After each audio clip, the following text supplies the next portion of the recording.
Remote canyoning rescue in Taiwan, pelvic injury, wilderness first aid, and helicopter evacuation.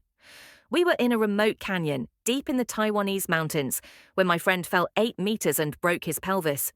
He fell, hit a ledge side on, and bounced into the water entangled in rope and floating on his bag. He was crying for help. I dove into the water and dragged him out using rescue stroke, ensuring his airway was kept above water at all times. I placed him on a small beach whilst I assessed him. My friend said it's bad, and he's not walking out, so I set off the rescue, me PLB1, and swam it across the pool to a more open area, where the rescueME PLB1 could transmit best. I went back to my friend and started swimming him across the other side of the pool to a bigger, drier beach. He complained of a lot of pain around his right hip. When we reached the end of the pool, he refused to let us move him out of the water and insisted on staying in the water in his wetsuit.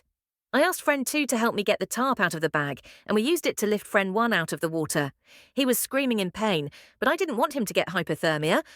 Once out of the water, friend 2 started collecting firewood, and I started boiling water to get him hot water bottles. Hot water bottles were given to him. We then gave him paracetamol, ibuprofen. I bound his pelvis with a pelvic splint using a space blanket and a carabiner to tension the space blanket around his pelvis adequately.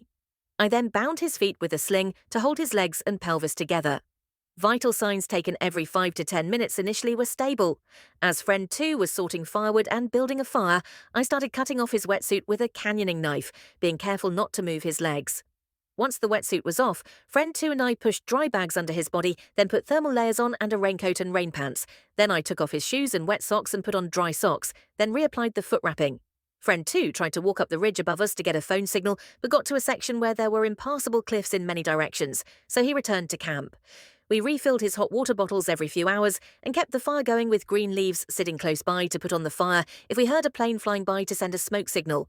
We prepared a foil blanket and a bright bothy bag to signal to a plane if they flew over. I planned to walk further downstream early the next day to get reception and call for help if there was nothing heard overnight.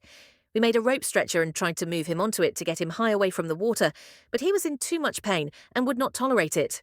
We continued to keep him warm until the helicopter arrived. I was taken out by winch at 6:30 p.m. Friday. I thought they would take us all, but they did not have a Stokes litter, and it was dusk, so unfortunately they flew away and rescued friend 1 and friend 2 in the morning after a very long night trying to stay warm and alive.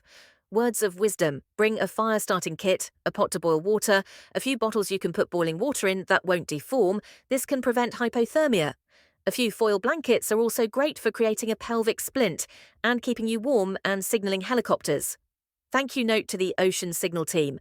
Thank you for creating a product that sent out a distress signal within 10 minutes of it being activated.